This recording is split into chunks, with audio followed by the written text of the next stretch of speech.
Hello, everyone, and welcome back to the Flipping the Bird Sports Podcast. I'm your host, Ryder Martin, once again joined by my co-host, Luke. Luke, how are you doing this week?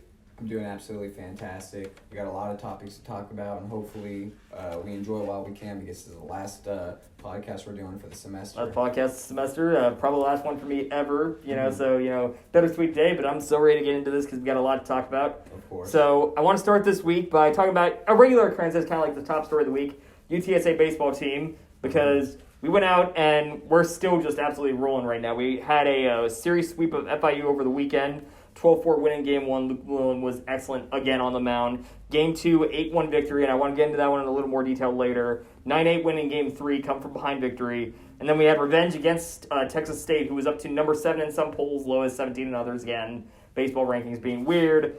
But we got the win, 14-8. Got the run back from last week, of course, on them. So, Luke, what are you feeling about this UTSA baseball team this week, coming off of 4 straight wins now?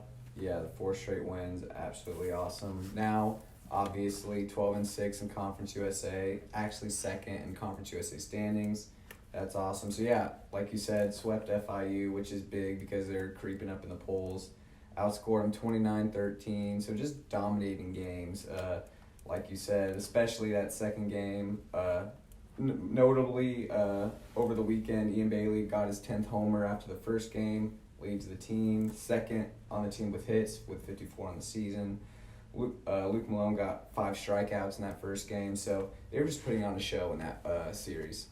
Yeah, and kind of like following up on what you're saying, Game 2 especially, that 8-1 win, I was there, I was covering that game in person. Weirdest game I think I've ever seen in that we had a no-hitter going into the 6th inning, and yet they had a run, and we had walked like 8 batters during that game. Mm-hmm. And it kind of wants to lead me into kind of the point I want to make from what I saw from observation-wise. We have a major starting pitching weakness on this team in that Luke Malone is shut down, probably in my opinion, one of the best pitchers in Conference USA, if not the best. But behind him, Ryan Ward, Ryan Beard, Braden Davis, Jacob Jimenez, all have ERAs over 5, and they just aren't consistent. Like, Jimenez got the start in Game 2 and could not find the strike zone whatsoever. He only lasted an inning before we had to pull him just because he kept walking guys. So it's a little concerning, especially because if we have the goal of, okay, we want to win Conference USA, we want to, make an NCAA regional, those are games where you're playing tournaments, where you're playing a game every day, and you can't count on having your ace be able to pitch every single game. That's not going to work. Yeah. So we need somebody behind him, and right now I'm having trouble seeing that number 2 option. Now, that being said, the bullpen has looked much better in recent days. I want to shout out Simon Miller, actually, from that second game, because when Jimenez kind of just fell apart out there and couldn't find the strike zone, we brought in John Chomko and had the same sort of thing happen. He got us through an inning, and then he couldn't find the strike zone. So we turned to Simon Miller, who has been up and down kind of all year. I think he had an ERA in like the 7s, I want to say. And he went out there, and he threw 4 2/3 innings, allowed 1 hit, 1 walk, didn't even allow a run to score, and struck out 10. And he looked amazing during that game. His breaking ball was just unhittable. So if we can, and then of course like Daniel Schaefer and stuff has been awesome out of the bullpen, long down games in the 8th and the 9th. So the bullpen is looking much better. I just have concerns about that second starter behind Malone come tournament time. Yeah, that's definitely an issue because every time I see a box score of a game, it'll be like, Luke Malone is playing awesome, or whoever's playing the game that Luke Malone's resting, and they'll have like 2 or 3 strikeouts. So it's definitely a player that's not nearly as dominant as Luke Malone, and it's tough shoes to fill because he might be the best pitcher in the conference. But yeah, winning those 2 games and then goes to the 3rd game against FIU. It was a close game, but UTSA scored 5 runs at the bottom of the 5th, won it close, 9-8. Garrett Poston, I think, had the game go-ahead run in the 8th, I believe. And then yesterday on Tuesday, got their revenge against Texas State, which was big time because obviously they were 9th when we played and lost to them 14-12. They moved up to 7, like you said, in some polls. Won 14-8 again, proving once we score more than 6 runs, we're have a 95% chance of winning that game. We're pretty dang good. Which is awesome, yeah. And again, had a rally in a couple innings. So the bottom of the first had 5 runs. 5 runs, and then the bottom of the 6th had 8 runs. So yeah, absolutely dominant in those 2 innings. So definitely good to get revenge over Texas State. Absolutely. And then they actually brought in Malone to pitch the 9th to just close things out and just make sure nothing's going to happen. And, he did what he does. He went in there, shut everybody down. Nobody even got close on him. Yeah, it really pays off to have like a pitcher that you can just count on to go get you outs whenever you want it. So. Definitely, that's what you need. So now UTSA is 8-2 against the ranked opponents. Of course, avenged their loss, and through 41 games so far this season, they've outscored opponents 349 to 240. So over 100 more runs to the opposition through these 41 games is absolutely incredible. So like I said earlier, they're second in conference, and it is a very tight race. It's a five-team race with Middle Tennessee, Marshall, Southern Miss, UAB, all within 2 games of each other. Mm-hmm. And so thankfully UTSA's already played La Tech and FAU. They still got to play Middle Tennessee, and that will probably be a big game. And we still got Marshall and Southern Miss coming up. So hopefully we take care of business right there. It's a close race. Absolutely. And then I think, you're saying about just how high scoring we are. I don't exactly know where we are because the last time I looked at the stats was before the Texas State game. But we were around, I want to say, like 23rd or 24th in the nation before that Texas State game where we put up runs scored? Yeah, like runs per game, I think. It was like we were averaging like 8.4 a game. And, of course, now with 14, probably bump that up, a percentage point or two to like 8.6. Something like that. So we're probably top 20 in the nation in scoring. So the pitching just has to do enough. Mm-hmm. So just get somebody behind Malone in that starting rotation that can give you enough. Because Jimenez started the year really well, and he's kind of just taking a dip.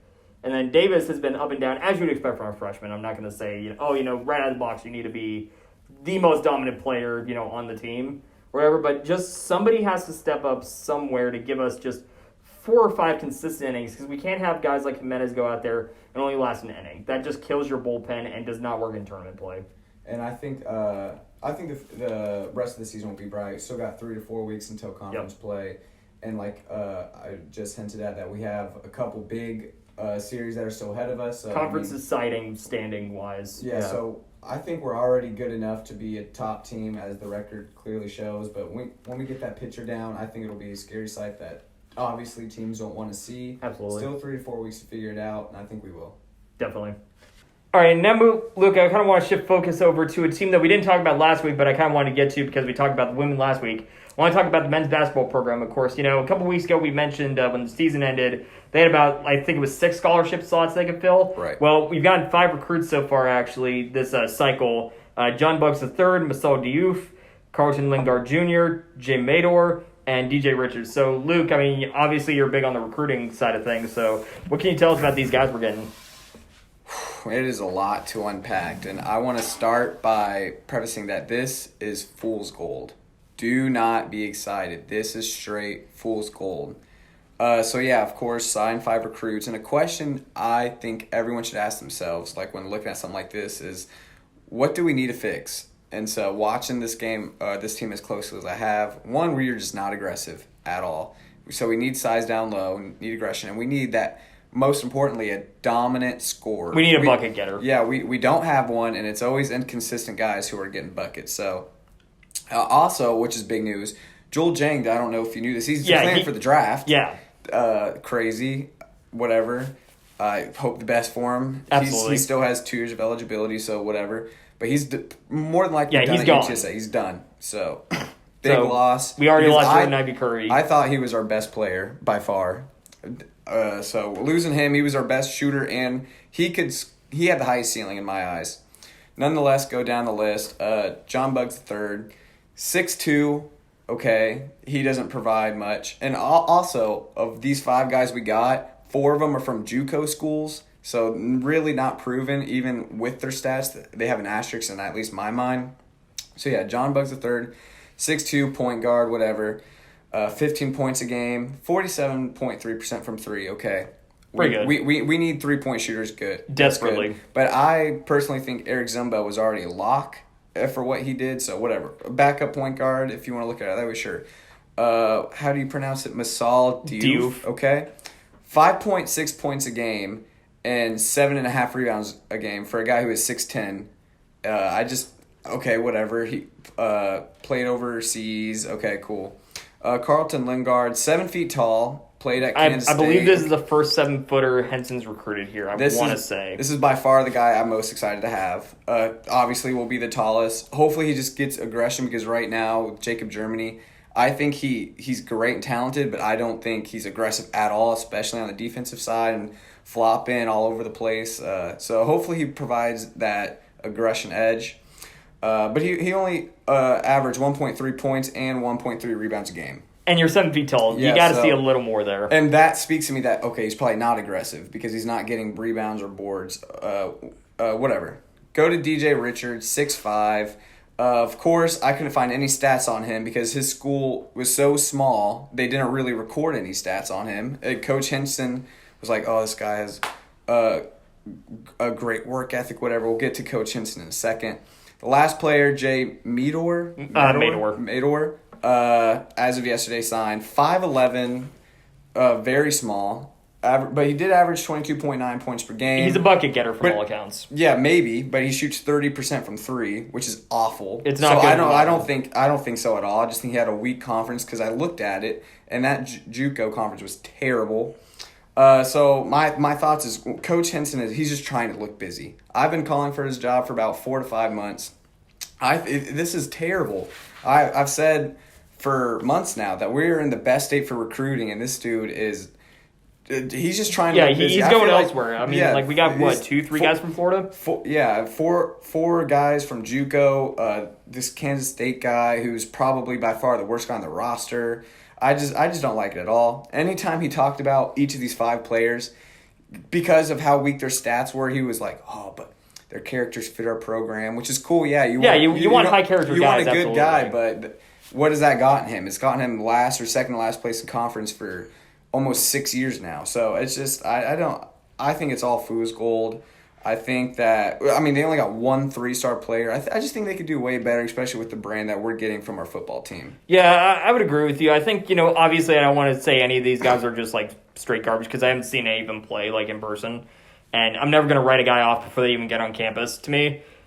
However, at the same time, you bring up a lot of good points in terms of we need to be recruiting way better than we have been. A lot of these guys do have stats that, at least on paper, look really, really nice. And then, like you're saying, you dig in any sort of beneath the surface, and you start to see, okay, maybe this doesn't look as good as it feels like. Yeah, I just think it's total fool's gold.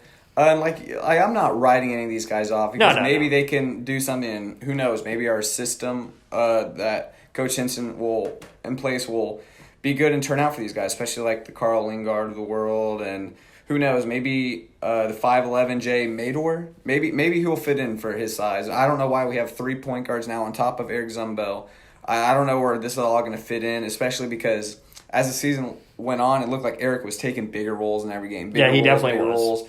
Got career high in points the last 3 games. So his 3-point shooting was improving. I don't know where we're trying to head. I do like the big guys, obviously, like I've said, but I don't know if they're aggressive. If I'm just looking at a blind resume and their seasonal averages so far, it doesn't look like they're going to provide that. So, if there's one other takeaway I could really have from the guys he's signed so far, it feels to me like Henson is still pretty comfortable, right? A lot of these guys that he's signing to me aren't instant contributor sort of things. And when you're doing that, it feels less like you're trying to save your job and more like I'm going to be here to develop these guys. So yeah, I don't like that. I just think we need to have more of a win now mentality. Yeah, exactly. This is what our football team's doing, and right now we just feel like a B team. We're not only are we in the terrible convo and is the crowd atmosphere dead and we're always losing, but now we're not even recruiting to the best of our abilities. If he just recruited just within an hour radius of going to Austin and San Antonio and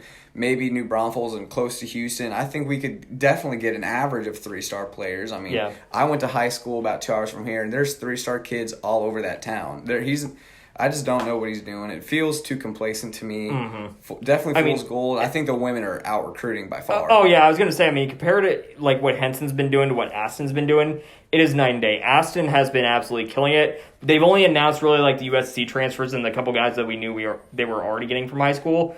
I've heard some reports, nothing confirmed about who they're getting, but I've heard a lot of noise that we might actually have the top ranked class in Conference USA, which is insane for a team that won, I think it was 2-3 conference games last year. So the fact that Aston is able to churn out a recruiting class of higher quality than Henson, despite only being here for a year and having a team that on paper was worse, Like, to me, that's a pretty big indictment in terms of Henson needs to be doing more. I'm definitely on record for the last couple of weeks, and when the season ended, that the women will have a better team next year. I mean, the way they ended their youth and now their recruits, like I can't wait to be right next winter and next spring. It feels like a lock at this point. Yeah, so I hope I'm wrong. No, we definitely want the men to succeed. Absolutely, definitely want the men to succeed. However, I just think that it's not as good as it sounds. Agreed. All right, and just a quick update, of course, Luke, because last week we talked about the women's golf team, of course, falling just one stroke short of winning Conference USA's tournament and achieving automatic qualification into an NCAA regional. Left, their fate up to the gods. Well, the at-large bid gods smiled on them, and they were rewarded with a at-large bid in the Franklin regional. So, Luke, I mean, just another big, accomplishment for the UTSA women's golf team, of course, getting that at-large selection. Yeah, definitely. The gods definitely answered their prayers. I'm happy for our women's golf team. Excuse me. 9th seed in their region. I definitely think they earned it. Definitely a heartbreaking loss at Conference USA coming in second, just a stroke behind UNT. But hopefully we could try to get them back. This is definitely a good experience for this team. Obviously, they've been before. Great veterans. I'm excited to see what they can do. Yep, and I believe from my research, you just need to finish in the top 4 to advance to the Nationals. So I believe it's a 12-team field. So 9th of 12. Okay. Yeah, anything can happen. It's golf. Yeah. It's golf. Any given weekend, in essence, can really change things. So really excited for them that they go. I believe this is their 3rd at-large bid in program history. So definitely building a reputation. I mean, I'm just going to say it, I don't think any of our other programs could earn an at-large bid in anything else. So, I don't know, women's golf school maybe, question mark? I don't know. Maybe, yeah. I'm definitely excited for our women's team.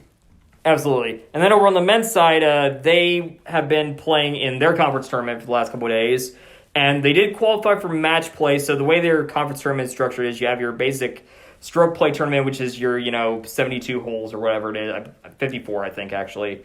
54 holes, and then the top 4 teams from stroke play get put into a head-to-head match play tournament to determine the conference champion. We did qualify for that. We finished 3rd in stroke play, and as of about, I want to say 2 hours ago, we actually beat Southern Miss in the semifinals, and we're heading to the championship against Charlotte, I believe, who is ranked 29th in the country. So really exciting for us. We're in the top 2. So women's and men's golf both get top 2 finishes at least in the conference tournament. So pretty big for them. Very big, yeah, definitely. I mean, like you said, UTSA Golf School, this is definitely big for our programs doing what they're doing in conference play. Who knows, maybe the men can try to shoot their shot and go to the regionals at large, or who knows, maybe they can win it. Very excited for them, and hopefully they show us a championship or something. Absolutely, and to me this almost kind of came out of nowhere just a little bit in that they have been very inconsistent this season. Very inconsistent. The women were dominating all spring. Yeah, women were just but the men were just like up and down, middle of the pack. Like 3rd, 4th, and like 12th or 11th. Exactly. There would be a team, there would be a week where, Hunter Bott and stuff was like really good, and Fanfell had a bad week. Yeah. And then the next week it'd be flipped. I mean, the team just never could seem to put it together. Well, it seems like they peaked at the right time somehow, and we're looking at a possible conference championship from a team that we probably weren't expecting, anything from come midpoint of the season in terms of that level of success. Like just what we're saying for the women. I mean, who knows? They could try to get that top 4 spot. Who knows? The men just seated middle of the pack could win it. So it's golf. Oh, come on! Shout out to the men. I hope good luck to the women. See what they can do. Bring it home. And now, Luke, we also got some very interesting UTSA football news. In that Brennan Brady, of course, a running back from last year's team that graduated out, which was, at least to me in the moment, a bit of a weird decision considering Sincere, of course, was declaring for the draft, so Brady seemed to have a pretty good shot as a grad student, of course. Well, he is unretiring and coming back to the team to suit up for the runners, of course, with the running back room, as we've talked about, the last couple weeks, has been in utter disrepair due to injuries and stuff. Well, Brady's coming back, he announced 2 or 3 days ago. Now, so what does this mean to have Brennan Brady coming back to the Roadrunners for next season?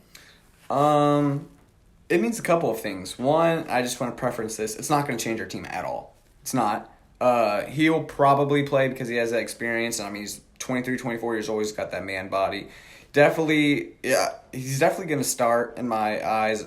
Hopefully an injury doesn't happen, but you're not going to replace Sincere McCormick. Sincere McCormick's not walking through that door.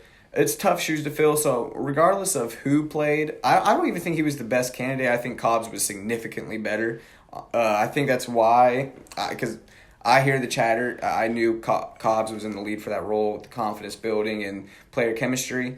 So I don't think it changes much. You do need, like I said, you need somebody to fill that role. He is that big body, older body, can help our team, 23, 24 years old, but yeah, he's experienced and he'll have that edge. I don't think it's going to change our spread or how many wins we get at all. Definitely, for sure. I think if anything, it just kind of reduces the risk, quote unquote, of that prediction where, okay, there may be some games now with a more steady running back that knows the system. I feel a little bit more comfortable. Which is important. Yeah. So I think that, first off, I think that Brady coming back is actually pretty big for us just as a stabilizing sort of thing because that running room was turning into such a big question mark.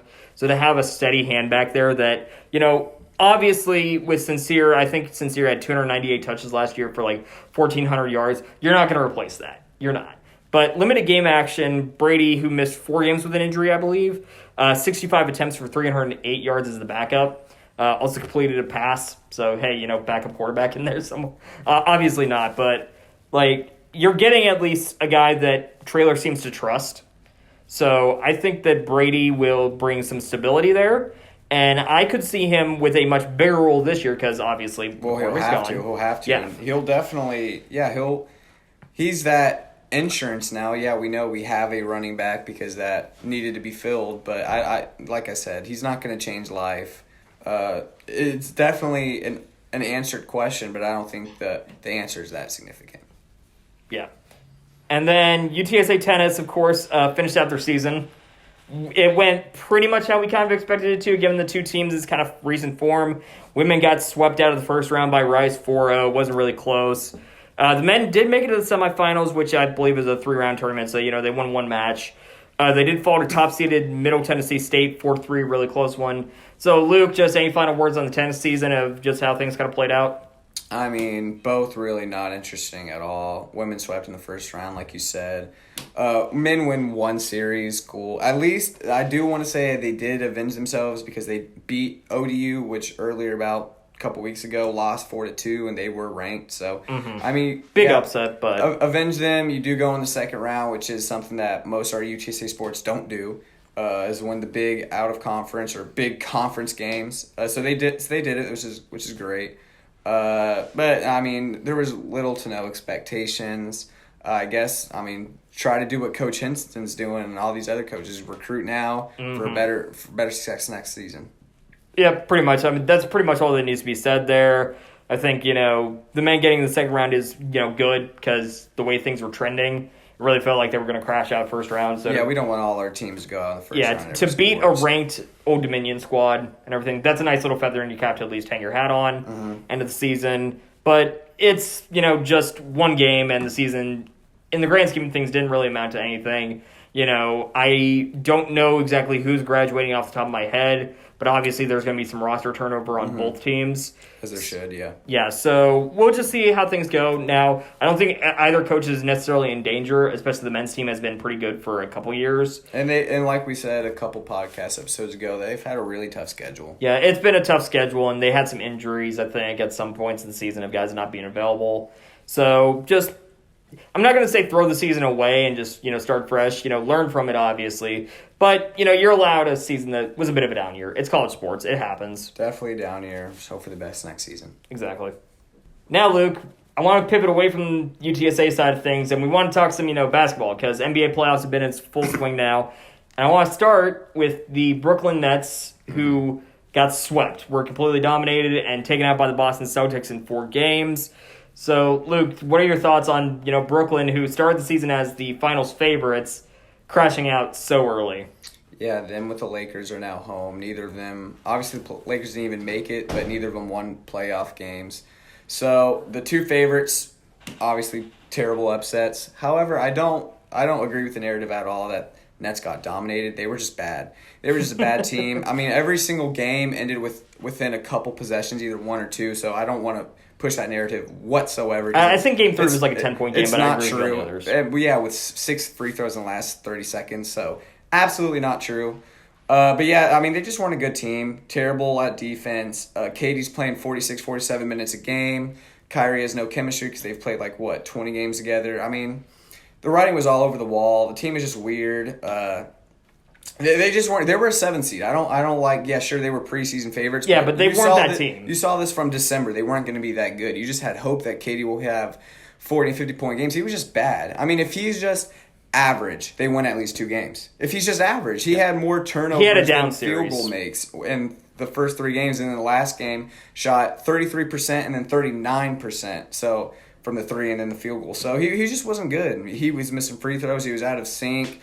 Except for 3 quarters, Kyrie was terrible too. So they were just a bad team. They were the 7th seed, and they got what they deserved. I don't know why we're pushing this narrative, acting like it's some crazy deal. Yeah, they push all the. They're the evil guys in the NBA. They push the narrative, so people are making fun of them, which is funny, and I get it because I really don't like either of them as well. But I mean, I don't think it's that big an upset. Yeah, I think that the only reason why people are kind of still pushing that narrative is that, okay, we know they're a 7 seed. We know they're bad.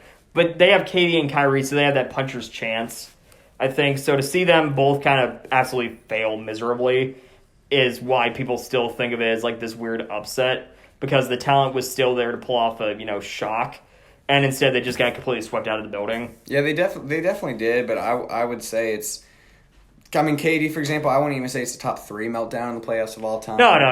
There have been way worse. I mean, who knows if Ben Simmons plays, which I think is crazier anyway. I mean, Katie, he just had a bad game, but Ben Simmons was just a baby. Yeah, let's talk about Ben Simmons now, because obviously, Brooklyn, if they still had James Harden, might have, maybe had a better shot. And instead, Harden, forces his way out. Brooklyn goes get Ben Simmons, who they expect to play, and he never shows up. So, Luke, what do you got to say about Ben Simmons? I mean, I don't agree with the fact that James Harden would have made a difference, because he's honestly a liability right now. He's aging poorly, and it's kind of hard to see as a diehard Thunder fan that both Russ, James, and who knows now, maybe KD, they're not aging well at all. KD has a little bit of life because besides the bad games, I mean, he's been relatively injury-free and still can play defense, unlike the other two. But it's just sad to see. But yeah, Ben Simmons, I mean, getting paid $20 million, and then now the reports that his back soreness is due to his mental it's like problems, a mental trigger or whatever. Which I guess I could believe. Yeah, I'm not going to lambaste somebody's mental health, quote-unquote. But no, it's definitely mental health. But I don't know how he's going to get over it without playing. Yeah. I mean, he got traded there around February 22nd, whatever. I was like, okay, their target date is March 6th when they play Philadelphia. Yeah, it's going to happen. Out of the head. He's already now working it's going to be out. end of March. Okay, now it's going to be in April. Okay, now it's going to be game 1 of the playoffs. Okay, now it's game 4. And now it's game 4. He's going to play in game 4, and then by the time game 4 rolls around that morning, it's like, oh, nope, he aggravated the back again. Back soreness. Can't play. It's just a loser mentality. Yeah, I don't think I've ever... Ben Simmons frustrates the hell out of me, because I really do think he is a talented basketball player. He's probably a top 5 defender like we've discussed, in private. He's a great passer. He can run the floor. If he just would actually give a crap, I think. Because, to me, he quit at LSU. He quit in Philadelphia. And it feels like he's already quit in Brooklyn, honestly. If he would just develop a jump shot and actually apply himself, he would be almost unstoppable. He has never given any inclination that he wants to do that. If he would just move past these mental hurdles and actually become an aggressive, scorer, he would be almost unstoppable. Philly broke him, and he has shown no willingness to try and get off the mat. I mean, that's what everyone's been saying since he came into the NBA, wrongly, in my opinion, won Rookie of the Year, whatever. Yeah, but since then hasn't reached that level again. So it's been about to be 5 years, and it's like he already hit his ceiling. He's just showing no will or improvement to get better.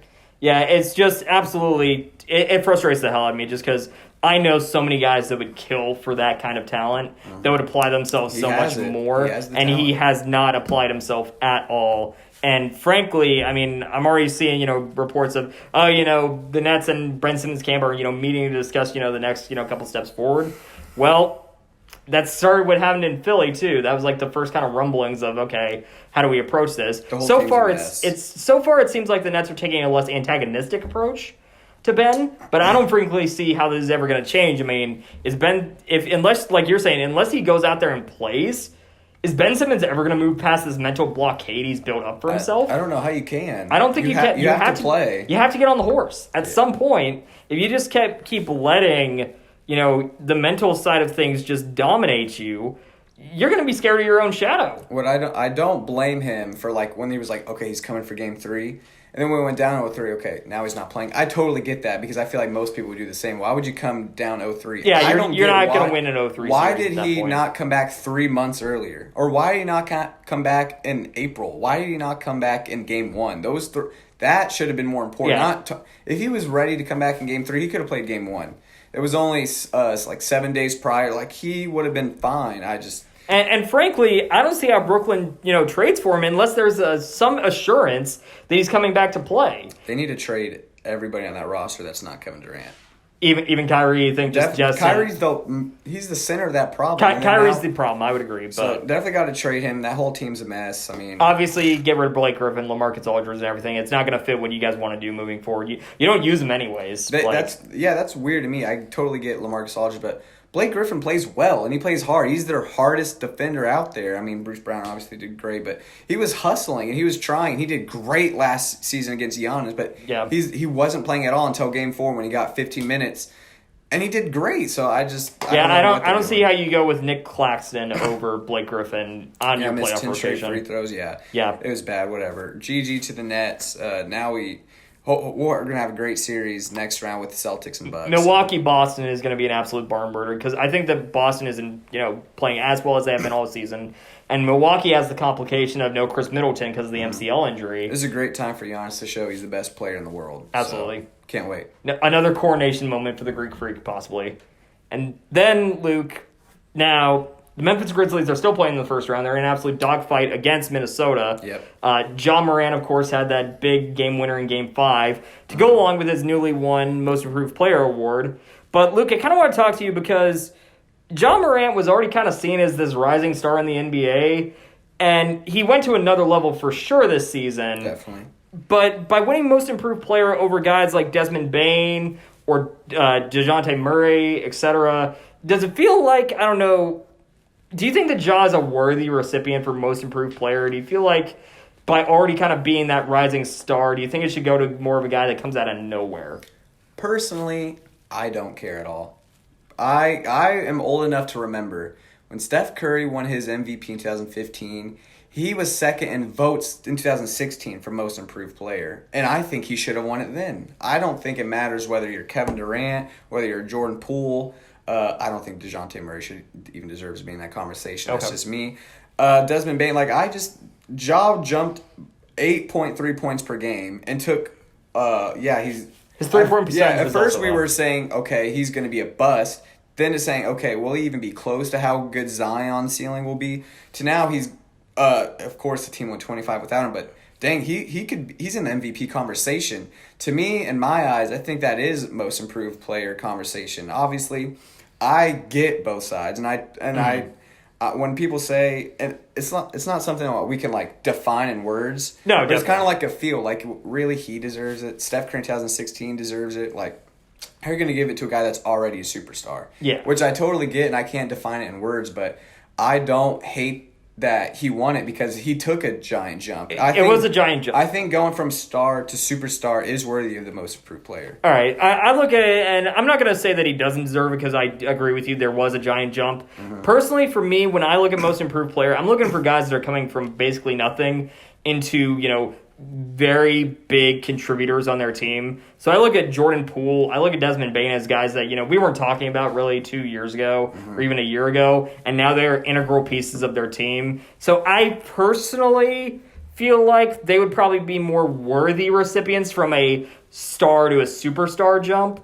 But at the same time, I will acknowledge in that it was a big jump for Ja.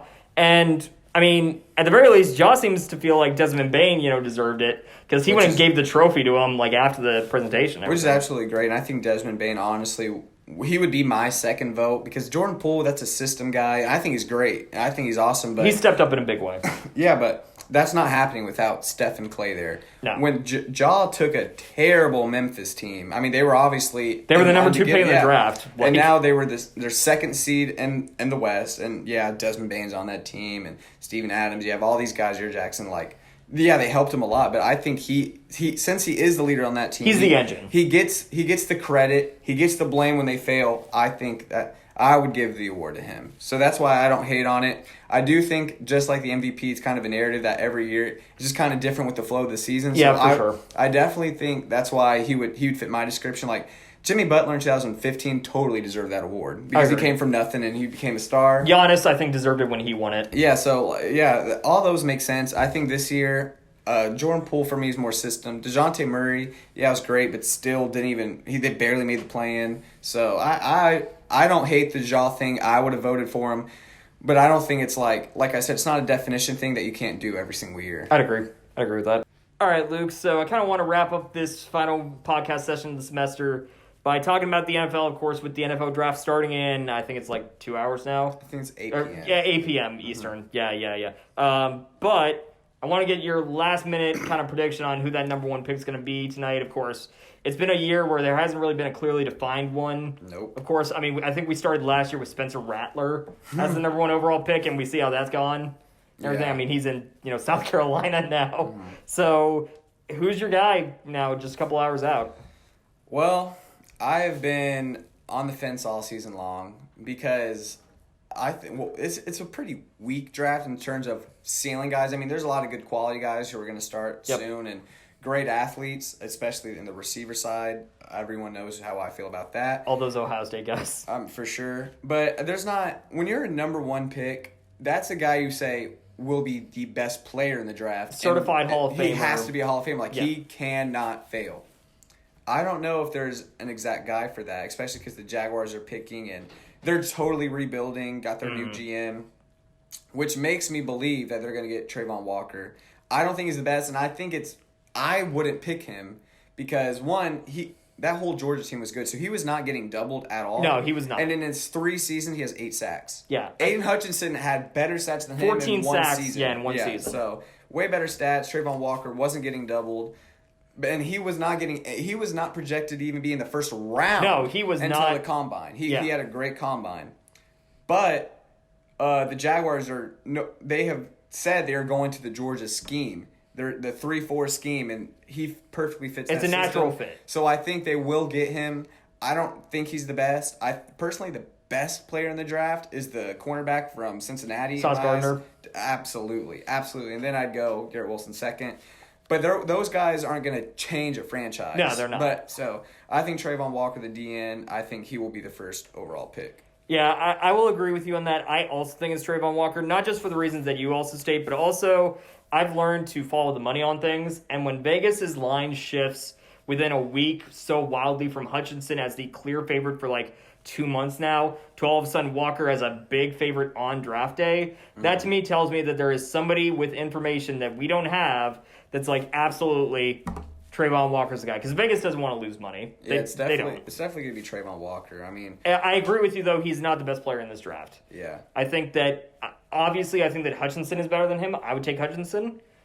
I would take Hutchinson just purely based off of like the fit of what they need in terms of you need a pretty transformational kind of D end. I mean, yeah, because Hutchinson obviously had a better season, but what you see on like skill and ability from the combine, that Walker's ceiling is way higher. Yeah, Walker's ceiling is higher. And like Hutchinson has the resume. He has the resume, and people are questioning. I've seen more and more lately. Has he already hit his ceiling? Like he's popping. That 3-game stretch obviously was pretty great. So it's just a question of who can do it and what training and evaluation in the NFL could take that person to the next level. Obviously, like we're saying, they feel that to be Walker, and that's why we both predict him. Yeah. Yeah. I would probably agree with you, though. Sauce Gardner is probably the best player in this draft. Mm-hmm. You just don't take a cornerback number 1. Yeah. It's just not a position that you really look at and go, that will change my franchise for 20 years. Yeah, because it doesn't. It really doesn't. And then I know we kind of talked about this, on Monday, of course, with the Ohio State wide receivers.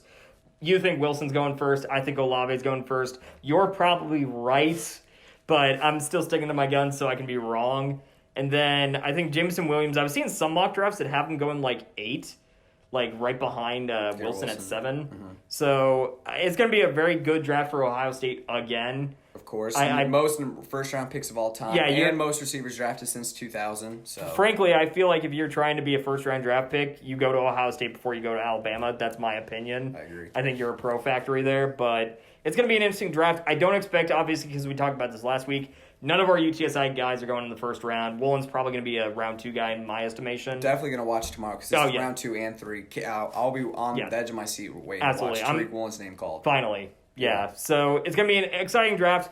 Obviously, no quarterback is expected to go high, Nope. Which is a nice change of pace, honestly. There will be a lot of avenues of, maybe somebody's going to trade up to try and get one of those guys, like in the mid-15s or something like that. So it's going to be a very interesting first round because it's not one that we've seen in a while. Yeah. So I'm going to have a good time watching it. It was the last couple drafts. Like, you can honestly predict the first 10 picks. Yes, it was like this guy's getting it was this guy, not. It wasn't even penciled in. It was written in ink. Definitely, like the draft locks. 2 years ago, everybody knew it was going to be Burrow 1, Chase Young 2, Jeff Okota 3. Like, everybody knew the order. Like, now we have no idea. No clue. There's going to be a lot of drama tonight, and I can't wait. Absolutely. And that pretty much wraps things up for our last episode of the semester, Luke. Do you have any final thoughts on this crazy busy semester of UTSA sports and national news, of course? Yeah, absolutely. I mean, first, I want to thank you for letting me on the Paisano, and not only writing, but getting on this podcast means a lot to me. I can't wait, if willing, I get to continue this for the next couple years and take this to the next level. So I want to thank you. It's been awesome. It's been something I look forward to every week. It's been a lot of fun, and I can't wait with how UTSA's program is in all levels to keep advancing and have a lot more to talk about within the next couple semesters. Yeah, and I've been doing this now for 3 years on and off because sometimes we just didn't have people to do the podcast with, etc. But I've been doing this for almost 3 years now, and I've had a lot of fun doing this. This has been an absolute blast. I want to thank you so much for coming on and doing this with me this semester. It's been an absolute joy to work with you, and you can be sure I'm going to be watching intently come next semester and going forward of seeing what you turn this thing into. So Thanks for the ride, Luke, and we will see. Well, Luke will see you next semester. Have a good one.